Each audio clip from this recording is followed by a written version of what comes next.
우리 다 같이 함께 교독한 요한계시록 9장 1절부터 12절까지 말씀 중심에서 일곱 나팔에 담긴 경고, 무저갱에서 올라온 황충이라는 제목으로 하나님 말씀 증거하겠습니다.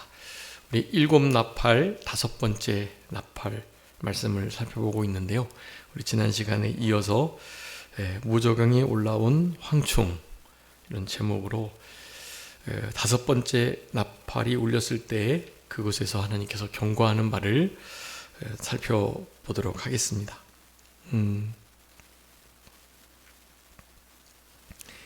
이제 9장의 그 13절부터의 말씀은 마지막 절까지 여섯 번째 나팔이 울렸을 때의 사건인데요.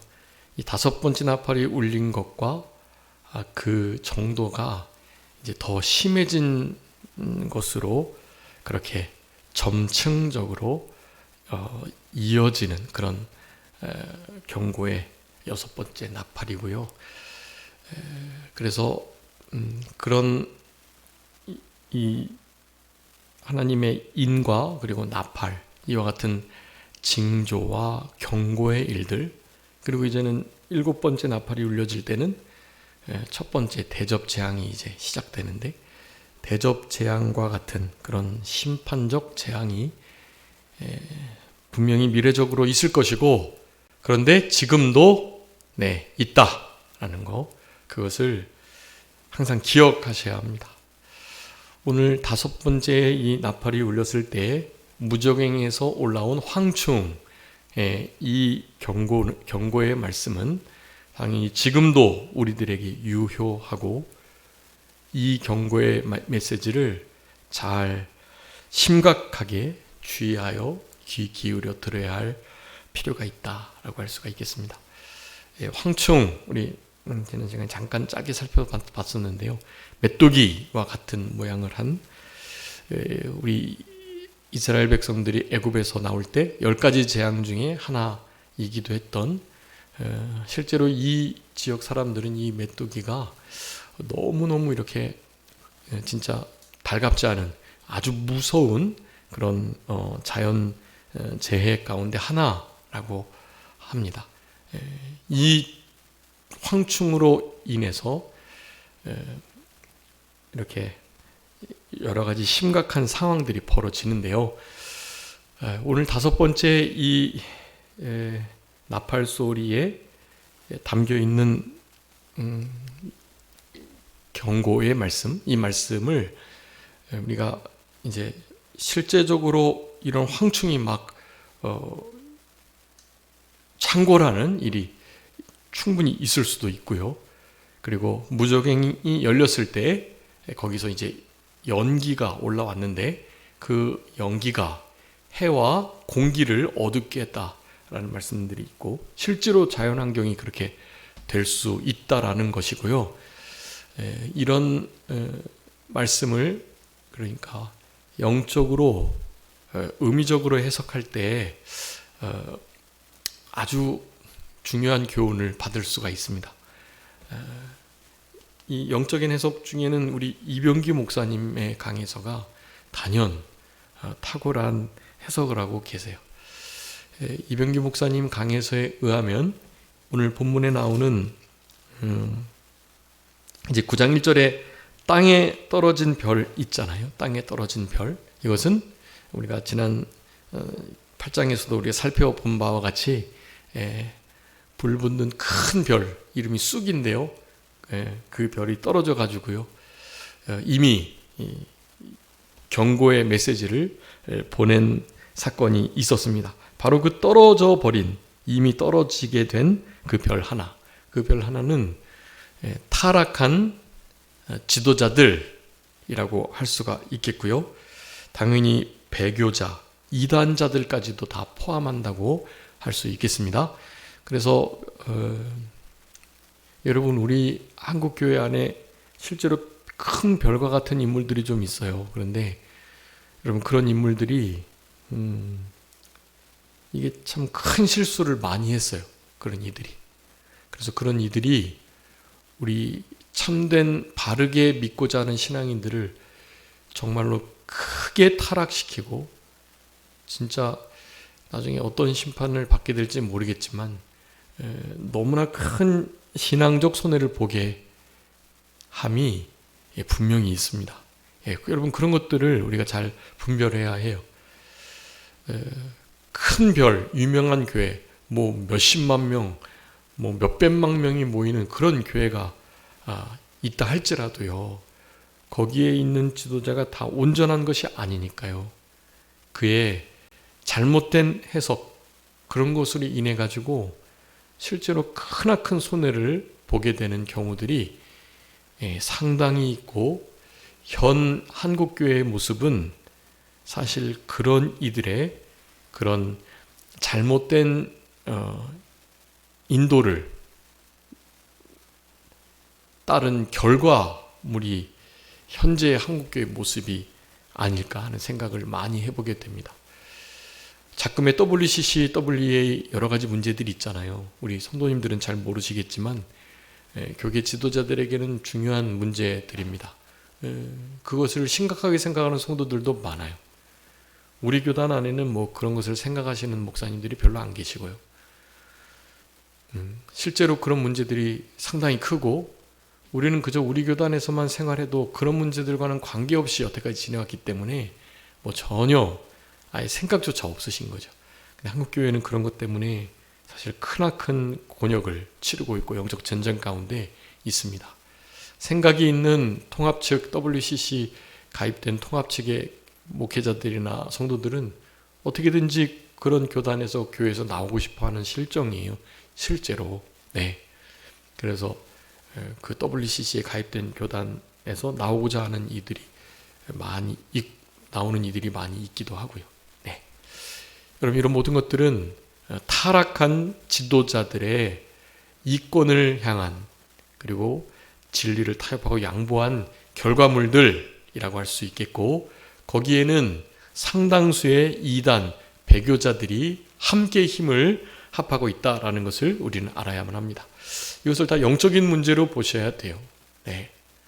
여기 하늘에 떨어진 별 하나, 그 별들이 많은 이들을 죽게 하는 거예요.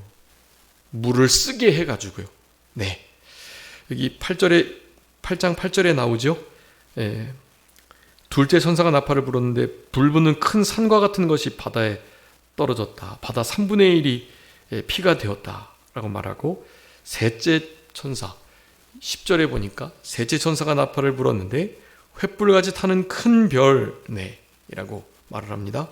하늘에서 떨어져 강들의 3분의 1 여러 물샘에 떨어져서 그 별의 이름은 쓴쑥인데 3분의 1이 쓴쑥이 되었고 물이 그 물을 마신 많은 사람들이 죽더라 라고 표현해. 죽더라. 심령을 죽게 하는 것은 그 쑥이라고 일컬어지는 하늘에서 떨어진 타락한 배교한 거짓 선지자들, 이단자들, 배교자들, 타락한 종교 지도자들이 그런 일들을 일으킨 것이다. 여러분 그런 지금 상황 가운데 있다는 것을 여러분 기억하셔야 됩니다.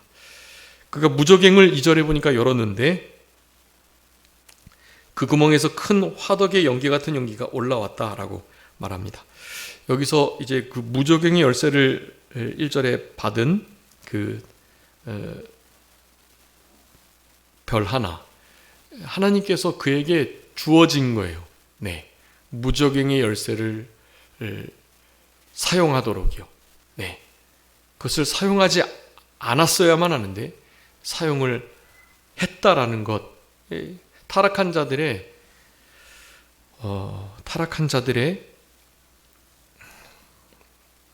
이 결과가 되는 거예요. 결과. 타락한 자들이 그런 결과를 나타나게 됩니다.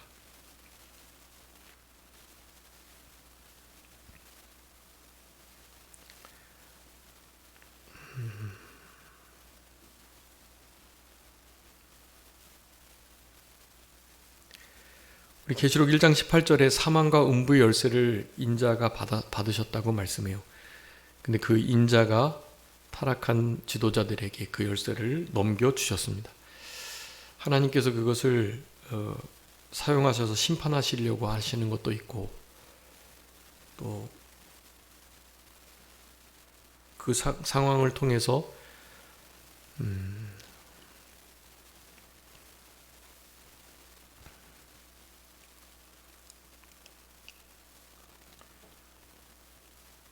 바르게 믿는 사람들을 그렇게 시험하는 그런 일들을 하시려고 그를 하시는 겁니다. 우리 야고보서 지금 공부하고 있는데 하나님은 시험하지 않으신다고 그랬어요. 유혹하는 것이 아닙니다. 유혹하는 것은 이 무적용의 열쇠를 넘겨받은 타락한 자들이 미혹하는 일을 하게 하는 것이고요. 우리 하나님은 누구도 미혹하여 유혹함으로 망하게 하시는 일을 안 하십니다. 근데 테스트는 하신다 그랬죠. 테스트 하시고 실력이 어느 정도인지 알아보시는 것은 하세요.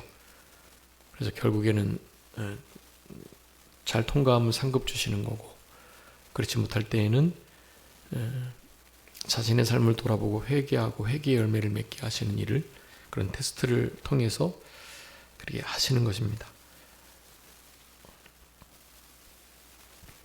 여기 2절에 무적행을 열었다 그랬는데, 이 무적행은 영적으로 해석을 하면 사람의 욕심. 네. 무적행은 욕심이에요. 욕심은 끝이 없습니다. 무욕, 정욕, 사욕, 그 욕심은 끝이 없어요. 우리 신앙생활은 욕심하고의 싸움입니다. 욕심하고의.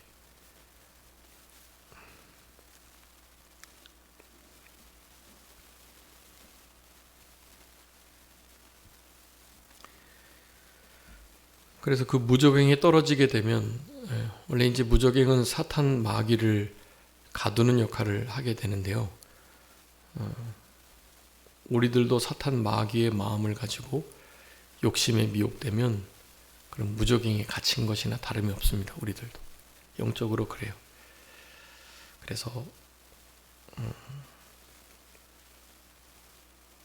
사람의 욕심은 무적행과 같아서 끝이 없고, 우리 큰 목사님도 늘 말씀하셨는데 땅의 두껍기보다 욕심이 더 두껍다고 말씀하셨어요. 욕심은 사실 끝이 없습니다. 우리가 끝없이 주님을 사랑하는 것은 괜찮은데, 우리가 욕심을 끝없이 부리게 되면 그냥 망하는 거예요. 네.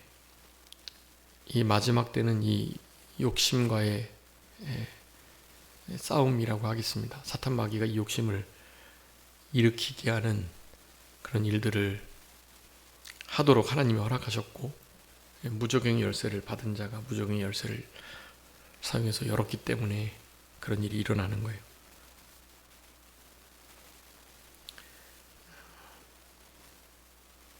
끝이 없이 떨어지는 공간, 무적행은 그런 의미를 갖는데, 바닥이 없는 곳, 그런 의미를 갖는 무적행이 영적으로는 사람의 욕심을 의미한다. 욕심은 바로 그러합니다. 그래서 욕심에 사로잡히고 욕심에 빠진 사람, 욕심이 마음을 지배하고 욕심에 삼켜져 버린 사람, 탐욕이 삶을 지배하는 사람, 그런 사람들은 거기서 빠져나오기가 어렵습니다. 그 욕심을, 정과 욕심을 우리가 십자가에 못 박았다고 진리를 배우고 믿고 따라가지만 거기서 그렇게 잘 나오기가 어려워요. 그래서 그 무적행에서부터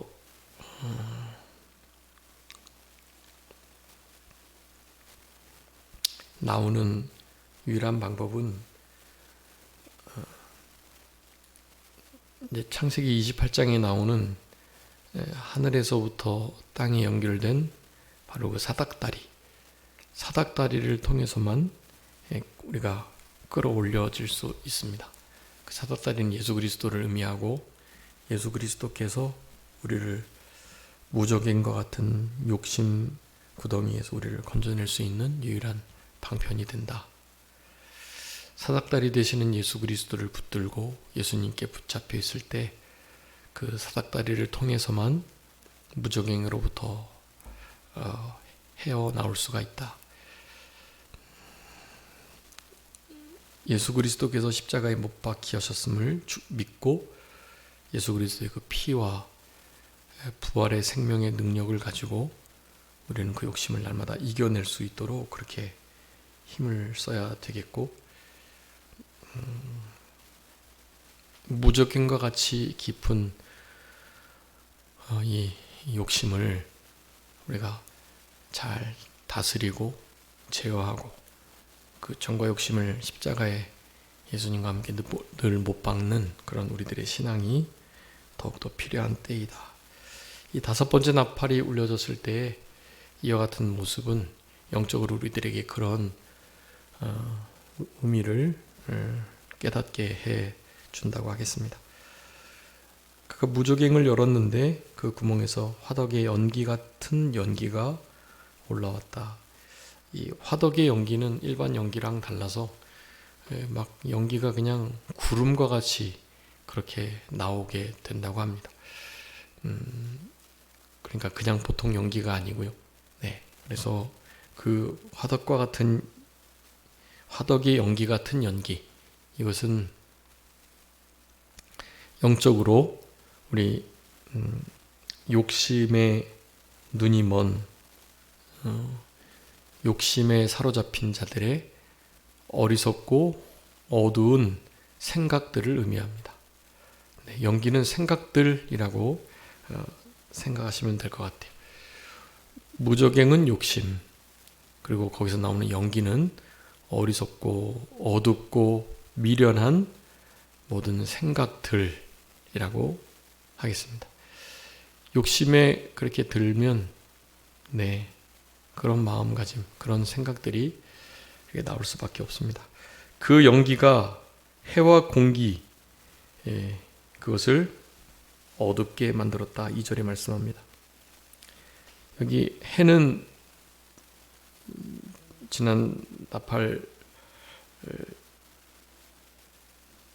경고를 통해서도 말씀드렸는데 영적으로 진리를 상징합니다. 해는 진리의 말씀을 상징하고요. 그리고 공기는 정신을 의미합니다. 정신. 그러니까 해와 공기가 어두워졌다라는 것은 해인 진리의 말씀이, 공기인 사람들의 정신이, 그 시대 사조가 어두워졌다라는 것을 말하고 있어요. 네.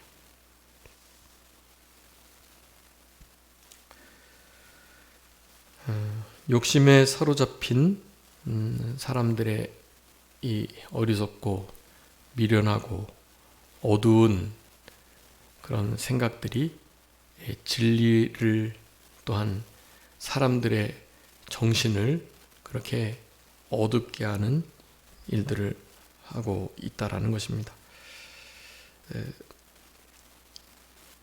연기가 그곳에서 나왔고 또 나온 것이 하나가 있는데 바로 3절입니다. 황충이 연기 가운데로부터 땅 위에 나왔다라고 말합니다. 이 황충은 영적으로 그렇게 해석하셔야 됩니다. 아까 말씀드렸던 욕심에 넘어지고 욕심에 빠져서 그 생각이 어두워진, 그리고 미련하여진 그런 사람들이 결국에는 나타나게 될 열매인 바로 그 인격, 그 인격을 가리키는 거예요. 인격이 마치 메뚜기와 같다라는 거예요.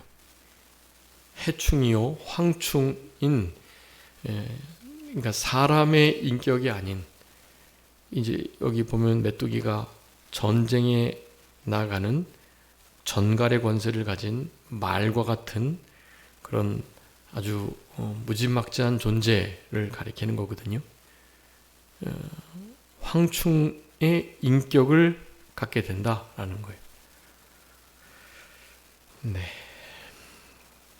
그래서 욕심에 사로잡힌 욕심의 물들은, 그리고 타락하여 배교한 그런 인격들을 다 이 황충이라고 표현하는 것입니다. 네. 그러니까 그 연기와 황충이 실제로 많은 사람들을, 심지어는 진리까지도 어둡게 하고 큰 피해를 주는 그런 경고의 말씀을 지금 하고 계시는 것이다. 근데 거기 보니까 전갈의 권세를 받았다고 그랬죠. 네, 전갈은 뒤에 사람들을 죽고 싶게 할 만큼 고통스럽게 하는 것이라고 할 수가 있겠습니다. 이 전갈의 권세를 받았는데, 그 전갈의 권세는 뒤에 이제 황충의 모습을 묘사하고 있는데, 그 황충의 모습에서 나타나는 것처럼 꼬리에 전갈의 권세, 쏘는 것이 있어요. 그래서 그 꼬리가 어떤 의미가 있는지가 참 중요하고, 오늘 본문에서 그것이 가장 중요한데요. 그 말씀을 드리도록 하겠습니다. 4절에 보니까 푸른 풀, 땅의 풀, 그 다음에 각종 수목, 그것은 해하지 말고 오직 이마에 하나님의 인을 받지 아니한 사람들만 해라. 지난 시간에 우리가 인을 맞는 생활을 해야 할 것을 우리 계시록에 있는 말씀들을 통해서 7장하고 14장에 있는 말씀을 통해서 살펴봤습니다. 여러분, 우리가 날마다 인침받고 인 맞는 삶을 생활해 내셔야 해요. 어린 양 되시는 예수 그리스도의 인도를 잘 받아 살아가야 합니다.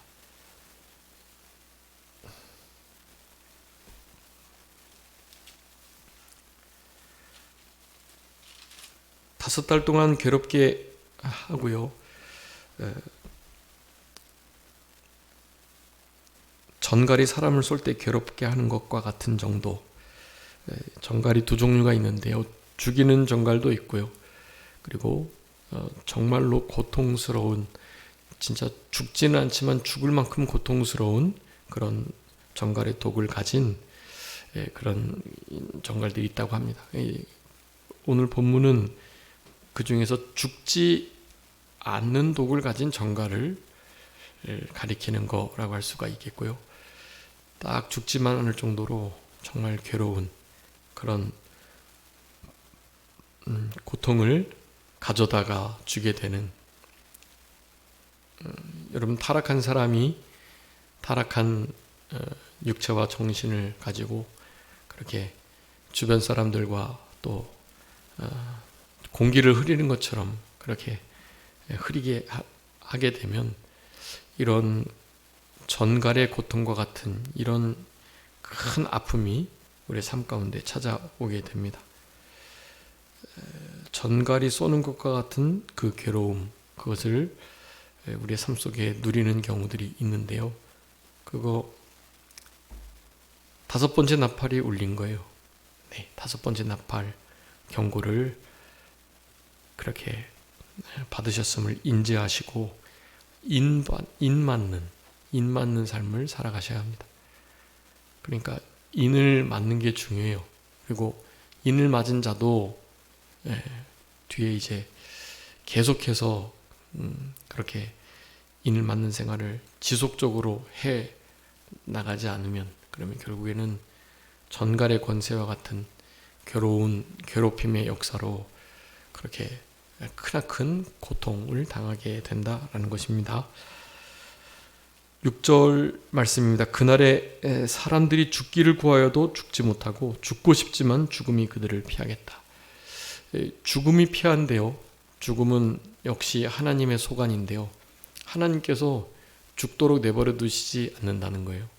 사람이 죽으려고 하지만 죽을 수가 없게끔 하나님이 역사하신다는 것입니다. 당연히 좀 죽게 해주세요 라고 구해도 응답받을 수 없는 상태가 되는 거죠. 그날에는 그렇다고 합니다. 지금은 그런 날이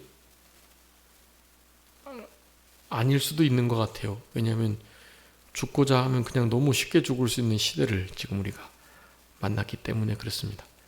자살률이 우리나라 OECD 최고라고 하고요. 출산율도 최저라고 하고요. 이혼율도 최고라고 하고요. 하여간 이렇게 여러 가지 가장 안 좋은 수치들은 우리나라가 다 1등을 지금 하고 있습니다. 다 타락한 종교 지도자들 때문이라고 할 수 있겠습니다. 당연히 원래부터 짐승과 같고 잔인하고 타락하고 악한 이 세상 지도자들은 말할 것도 없고요. 세상 지도자들이 자기네들의 유익을 따라서 법을 세우고 그 법을 집행하고 그 법에 의해서 판단을 내리고 이 입법, 사법, 행정이 지금 너무나 크게 무너져 있어서 그런 것이 이제 결국 교회를 크나큰 해를 당하는 것으로 그렇게 몰아가게 됩니다. 여러분 지금 그런 시대 속에 있다는 것을 기억해야 돼요. 그리고 우리 성도님들께서 사회적 목소리를 내셔야 하고 교회 이름으로는 그 일을 하고 있지 않지만 해서도 안 되고 성도님 한 사람 한 사람으로서는 그 일을 하셔야 해요. 이번에 서울시 교육감 보궐선거를 하는데요. 이 누가 뽑히는가에 따라서 진짜 이제 서울에 있는 진짜 귀한 특별히 하나님의 사람들, 하나님의 자녀들에게 어떤 악영향을 미치게 될 건가가 지금 판가름 나게 되어 있습니다. 이런 거 여러분 기도하시고 그렇게 투표하셔야 해요. 자기의 정치색을 따라서 뽑으시면 안 되고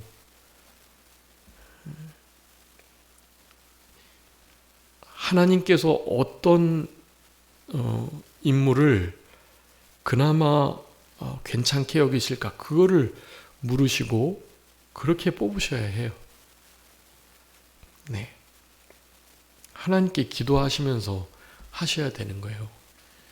여러분이 잘못 뽑으면 이제 태어나는 그리고 지금 현재 교육을 받는 많은 이들이 이제 결국 하나님을 떠나게 되는 교육 그리고 학교에서 제대로 된 균형 잡힌 교육을 받을 수 없는 그런 시대를 계속해서 만나게 될 수 있습니다.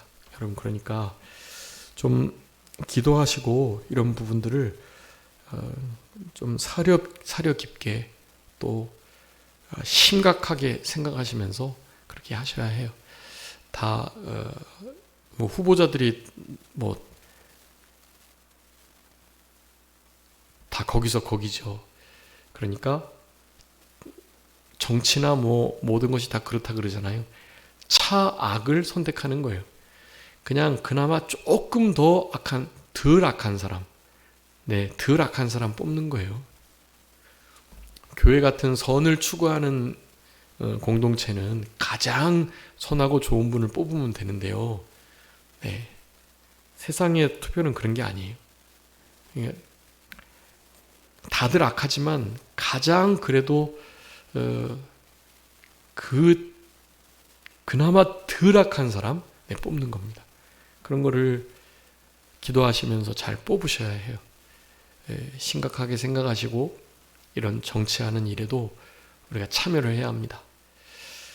제가 지금 정치에 힘써 참여하라고 말씀을 드렸는데 저의 이 말이 정치적이다라고 생각하는 분들이 혹시 계실 수도 있을 것 같아요. 그건 아주 잘못 생각하시는 거예요. 하나님이 원하시는 투표를 해라. 하나님이 그나마 기뻐하시는 후보자를 잘 조사해서 그분을 찍어라라는 이 말이 정치적이라면 저는 이런 말이 아니라 그럼 다른 어떤 말도 다 정치적이 되는 거예요. 예술, 군사, 교육, 문화, 국방, 종교, 경제, 여러분 이런 모든 면에 저는 이런 말을 해야 하잖아요. 하나님의 뜻대로 하나님이 기뻐하시는, 저는 이 말을 하나님의 말씀을 기준으로 하나님의 성품과 하나님의 창조의 원리와 하나님께서 우리에게 주신 성경의 기준, 그 원리에 따라서 고르시라 라고 말씀을 드리는 거잖아요. 좌우를 떠나서 우리 성도님들이 가지고 계신 정치적 이념과 색깔을 떠나서 말이죠. 이런 말을 하는 것 자체를 흔히 정치적이라고 한다면 그건 아주 잘못된, 편협된 생각을 하시는 것입니다. 네. 그러니까 아마 우리 선전교회 성도님들은 제가 무슨 말씀을 하는지 잘 다들 이해를 하시겠지만요. 그렇지 않은 이들이 많아서 이런 말씀을 드리는 겁니다. 그럼 교회 안에서는 당연히 그렇게 하나님의 뜻대로 정치, 경제, 문화, 종교, 예술, 국방 모든 교육면에 하나님의 뜻을 정확하게 전달을 해야 하는 것, 그것은 너무나 명확한 것입니다. 제가 공부해서 이 사람이 조금 더 하나님의 성경의 원리를 가지고 살아가는 사람 같다라고 말씀드리면 더 좋겠지만, 진짜 그렇게 말하면 이제 제가 어느 정당을 저의 무슨 정치적 색깔을 드러낸다고 또 표현을 그렇게 말씀하실 수도 있으니까요. 당연히 그렇게 할 수는 없죠. 그렇게 할 수는 없는데, 할 수만 있다면 목회자가 기도하고 연구해봐서 누가 진짜 차라리 그나마 차악이다 라는 것은 충분히 말해 드릴 수 있는 거예요. 그것은 옳은 것입니다. 그게. 왜냐하면 더 많이 공부했고 더 많이 살펴봤고 기도했으니까요. 네. 그런 의견을 따르는 것은 참 좋은 일이고요. 내가 자기가 생각할 때 목사님보다 내가 더 많이 알고 공부했다라고 한다면 거기에 따라서 당연히 자신의 신념을 따라서 하면 되시는 거고요.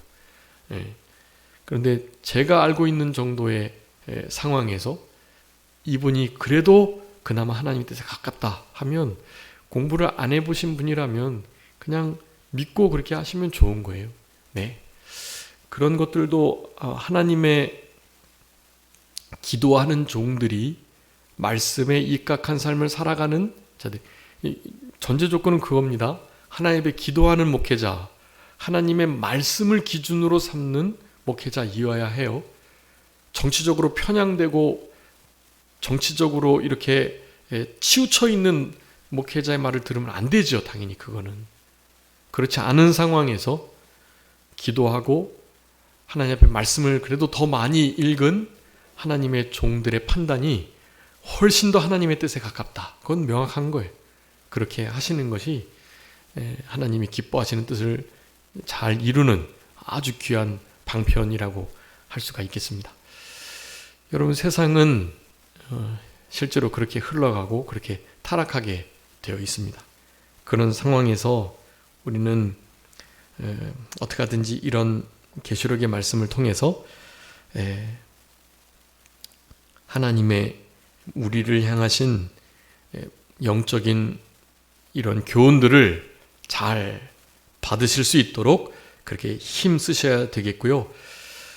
지금 이 시대는 죽기를 고하여도 죽지 못하는, 죽음이 그들을 피해가는 그런 형국은 아니다 라고 할 수 있겠습니다. 그렇지만 그런 시대가 진짜 도래하게 될 것이고, 네, 그럴 때에는 이 3분의 1에 들지 않도록 입맞은 자로 살아갈 수 있도록 해야 이런 황충의 전괄과 같은 큰 쓰라린 아픔과 고통을, 괴로움을 당하지 않을 수 있다. 안 그러면 그것을 피할 수 없음을 우리가 잘 기억하셔야 되겠습니다.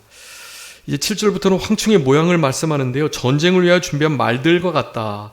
거기에 지난 시간에 말씀드렸던 것처럼 그 메뚜기는 머리가 마치 말머리처럼 이렇게 생겼어요. 그래서 말과 아주 비슷한 모양을 하고 있습니다. 그 머리 형체가요. 그래서 말과 비슷한데 그 머리에 금 같은 관 비슷한 것을 썼다. 여기 중요한 게 있는데요. 금 같은, 금은 아니고요. 관 비슷한 거, 제대로 된 관이 아니라는 거예요. 금은 영적으로 믿음을, 관은 영광을, 권세를 상징합니다. 그러니까 그가 가지고 있는 금도 아니고 왕관도 아닌 것. 그렇지만 금 같은 아주 왕관과 비슷한 관을 쓴 메뚜기라는 거죠. 네, 여기에 그 금과 영광으로 예표된 믿음, 이 금과 관으로 예표된 그러니까 믿음과 영광과 권세. 그러니까 결국 거짓된, 헛된, 진짜 아닌 거짓된 믿음과 영광을 가지고 있는 자라는 의미예요. 네, 너무나 명확한 영적인 해석이라고 할 수 있겠습니다. 그 얼굴은 사람의 얼굴과 같았다라고 말합니다. 사람의 얼굴 그저 같은 거지 사람의 얼굴이 아니라는 뜻이고요. 얼굴은 사람 비슷한 모양이지만 그 마음은 전혀 사람이 아니다라는 의미예요. 다른 사람이라는 것입니다. 사람이 전과 같지 않은 거예요. 욕심에 지배돼서 그렇게 살아가게 되면은요, 다른 사람이 되는 거예요. 인면수심, 얼굴은 사람이지만 그 마음은 짐승과 같은 상태, 짐승보다 못한 상태가 되는 것을 말하는 겁니다. 여러분, 우리 베드로가 예수님께 마태복음 10장에서 위대한 고백을 했지만 고백하자마자 아주 크나큰 책망을 받습니다. 예수님이 십자가를 지시지 못하게 하는 일 때문에 사탄아 내 뒤로 물러가라는 말씀을 했어요. 베드로는 같은 베드로입니다. 그런데 그 마음이 전혀 하나님의 일을 생각하지 않는, 하나님의 이 귀한 구속사역의 일을 가로막는 그런 말을 사실 한 거예요. 그 마음은 사탄에게 미혹된 마음이었다고 할 수 있겠습니다. 인정에 끌린 마음, 네, 사탄에게 미혹된, 사탄아 물러가라 라고 책망을 받으실 수밖에 없는 그런 상황이었다라는 것이죠. 자, 그래서 얼굴은 같지만 마음이 타락된, 전과 같지 않은, 여러분 욕심을 가진 사람은 전에는 진짜 저런 사람인지 몰랐는데 다른 사람이 됐다는 거예요. 그런 의미예요. 사람 얼굴 같다. 또 여자의 머리털 같은 머리털이 있었다 그랬는데요. 이 머리털은 여자의 영광을 가리키는 것인데 바로 그 영광 때문에 바른 신앙의 고백, 하나님을 향한 참된 신앙의 태도, 바른 신앙을 다 우습게 여기고 무시하는 그런 형국을 가리키는 것입니다. 메뚜기가 황충이 인격이라고 말씀드렸죠. 그런 인격에 이런 역사들이 나타나는 것을 말하는 거예요. 또 이빨은 사자의 이빨과 같다 그랬죠. 네, 실제로 뭐 죽일 수는 없지만 사자 이빨과 같이 그렇게 아주 날카롭게 잔인하게 그렇게 표효하는 그런 모습을 그리고 있는 것인데요. 당연히 하나님의 권위를 멸시하고 하나님의 창조의 질서를 파괴하는 그런 일들이 펼쳐질 것을 말씀합니다. 여러분, 딱 지금이 그와 같은 때예요. 교육감을 잘못 뽑으면 하나님의 창조의 원리 질서를 무너뜨리는 그런 시대가 이제 곧 도래하게 될 것입니다. 네.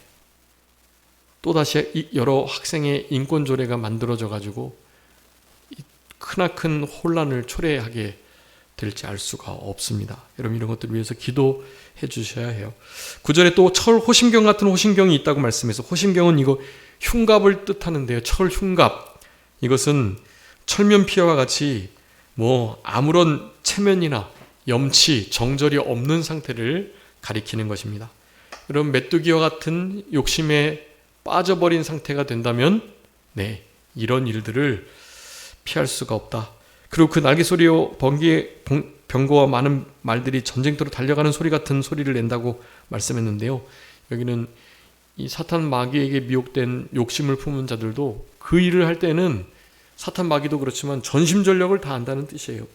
전력 투구를 하는 모습을 이렇게 9절에서 묘사하고 있는 것입니다. 마지막으로 10절에 보니까 정갈 같은 꼬리에 쏘는 살이 있다고 말씀합니다. 여러분, 이게 참 중요한데요. 여러분, 정갈 같은 꼬리, 그 꼬리에서 쏘는 살이 있어가지고 5살 동안 그 꼬리로 사람들을 해하고 괴롭게 하는 그런 권세를 가졌다고 말합니다. 여러분, 여기 이 꼬리에 전갈과 같은 살을 가지고 있는 이 모습은요, 비진리를 선전하는 것, 네, 영적으로는 그런 의미를 갖습니다. 그리고 뒤에서, 꼬리 뒤에 있으니까요, 뒤에서 미혹하고 거짓으로 사람들을 타락시키는 거짓 선지자들의 모습을 딱 전과 같은 꼬리에 살을 가진 모습으로 묘사를 하고 있습니다. 여러분, 황충과 같은 인격은 이런 모든 모습들을 다 가지고 있다라고 할 수 있겠습니다. 네, 한번 읽어봐 주시죠. 이사야서 9장 15절. 이사야서 9장 15절.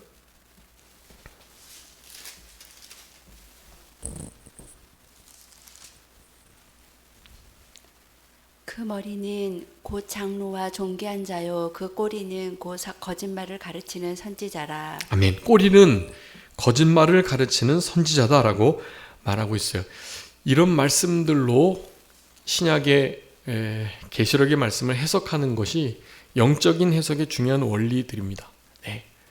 황충이 전갈과 같은 꼬리를 가졌는데 그 전갈과 같은 그 꼬리는 거짓을 가르치고 선전하는 거짓 선지자들을 뜻하는 것임을 명확하게 알 수 있습니다.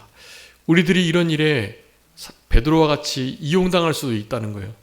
사탄아 물러가라, 그런 책망을 받을 이런 상황 속에 우리가 황충과 같은 인격을 가지고 욕심에 매여가지고 그런 일들을 할 수 있다. 이 5번째 나팔이 울려질 때 이와 같은 사건들이 나타나는 것은 영적으로 이와 같이 적용해 볼 수 있는 것입니다. 그들에게 왕이 있다고 11절에 말씀했는데요. 무적용의 사자 아바돈, 헬라어로는 아볼로온, 아바돈, 아볼로온. 여러 가지 게임에 사실 이런 아볼로온, 아바돈, 아비돈 막 이런 캐릭터 이름들이 많습니다. 다 그런 게임들이 별로 우리의 영적인 그리고 정서적인 측면에 좋지 못한 것들이 많아요. 우리나라가 축구 대표팀을 응원하는 서포터즈들의 이름을 레드데블이라고 했었습니다. 레드데블. 붉은 악마라는 뜻인데요. 옛날에는 이제 그 붉은 악마가 이제 악귀들을 또 몰아내고 그런 의미로 그런 귀신들을 좋게 여기는 경향이 좀 있었지만 참 신앙적으로 볼 땐 별로 이렇게 통탁치 않은 그런 이름이기도 합니다. 사실 레드데블, 네, 얼마나 좋은 이름들이 참 많은데요. 국가대표팀 서포터즈들을 그렇게 부른다는 것이 신앙적으로, 그러니까 전체적으로 이 세상이, 이 나라가 그렇게 사탄에게로 기울어지고 있는 그런 현상을 아주 단적으로 드러내는 그런 사건들이다 라고 할 수가 있겠습니다. 이 첫째 화가 지나갔지만 아직도 화가 둘이 남았다. 6번째, 7번째 나팔이 울릴 건데요. 7번째 나팔이 울릴 때는 진짜 크나큰 역사가 나타날 수밖에 없습니다. 여러분, 우리가 시험에 드는 것은 욕심에 끌렸기 때문이라고 야고보서 1장 14절에 분명히 말씀했습니다. 우리는 그런 말씀들을 가지고 욕심을 잘 다스려야 되겠고, 이 아볼로온, 아바돈, 여러분, 이런 그 무적용의 사자의 우두머리, 여러분, 이네들의 모든 일들의 핵심은요, 욕심, 그리고 다른 사람 미워하고 싫어하고 따돌리는 살인, 그리고 가장 핵심적인 것이 바로 거짓입니다. 거짓을 통해서 일해요. 우리 잘 아는 요한복음 8장 44절에 말씀했습니다. 거짓의 아비 사탄 마귀의 우리들이 자녀였다. 그네들은 욕심으로 행하고 처음부터 살인한 자였고 거짓으로 말할 때마다 제 것으로 말한다. 거짓말쟁이, 거짓의 아비. 하나님의 자녀가 되기 전에는 우리는 다 그들의 자녀들이었다는 사실, 그것을 잊지 마시고, 이런 사탄의 유혹을 잘 이겨낼 수 있는 방편은 데살로니가후서 2장 9절부터 12절 말씀인데요. 제가 읽고 말씀 마치겠습니다. 악한 자의 나타남은 사탄의 활동을 따라 모든 능력과 표적과 거짓 기적과 불의의 모든 속임으로 멸망하는 자들에게 있으리니 이는 그들이 진리의 사랑을 받지 아니하여 구원함을 받지 못함이라. 이러므로 하나님이 미혹의 역사를 그들에게 보내사 거짓 것을 믿게 하심은 진리를 믿지 않고 불의를 좋아하는 모든 자들로 하여금 심판을 받게 하려 하심이라 말씀했습니다. 여러분, 여기 세 가지 중요한, 하나님께서 거짓을 보내셔가지고 거짓에 미혹돼서 그렇게 큰 심판을, 재앙을 또 책망을 받게 하시는 이유를 설명하고 있어요. 첫 번째 10절은 진리의 사랑을 받지 아니하였기 때문이다 라는 거고요. 마지막 12절에 두 번째, 세 번째가 진리를 믿지 않고 도리어 불의를 좋아했기 때문이다 라고 말해요. 이런 이들은 거짓 가르침을, 꼬리에 전갈의 꼬리를 가지고 사람을 쏘는 거기 괴로움에 넘어지게 되는 거예요. 네, 이 거짓으로 가르치는 이 선지자들, 그런 이들의 꾀임에 진리의 사랑을 받지 않고 진리를 믿지 않고 불의를 좋아하는 것으로 인하여 그런 상황에 놓이게 된다라는 것을 기억하시면서 우리 남은 때를 이 다섯 번째 영적인 나팔 경고를 통해서 잘 현재를 구분하는, 또 분별하는 그런 우리들이 다 되어야 되겠습니다. 기도하겠습니다. 살아계신 우리 아버지 하나님, 감사합니다. 참된 하나님 앞에 더러움이 없고 정결한 경건을 가지고 살아가라고 우리에게 요구하시면서 환난 날에 고아 과부를 돌아보고 세속에 물들지 않게 자기를 지키는 것, 바로 그것이 참된 경건임을 우리가 기억하면서 시험에 들지 않도록, 시험은 욕심에 이끌려 시험에 든다 하셨사오니 욕심을 날마다 십자가에 못 박는 우리들 되게 하여 주시고, 예수 그리스도의 거룩한 보혈과 부활의 생명을 가지고 부활의 권능으로 모든 어려움들을 이겨낼 수 있는 우리 모두가 되게 하여 주옵소서. 진리의 사랑을 받지 않거나 진리를 믿지 않거나 불의를 좋아하지 않는다면 이 거짓말에, 거짓 속삭임에 우리가 다 꿰어서 넘어갈 수밖에 없사오니 진리의 사랑을 늘 받으며 진리를 믿고 진리를 사랑하며 불의를 기뻐하고 즐거워하는, 참된 의를 즐거워하고 사랑하고 행하는 우리들이 될 수 있도록 하나님 도와주시고 같이 하여 주옵소서. 황충과 같은 인격 받지 않도록 무적행과 같은 욕심을 철저히 끊어버릴 수 있는 우리들 되게 해주시기를 간절히 바라옵고, 그저 모든 것 주님께 맡기오며 살아계신 예수 그리스도의 이름으로 기도 올리옵나이다. 아멘.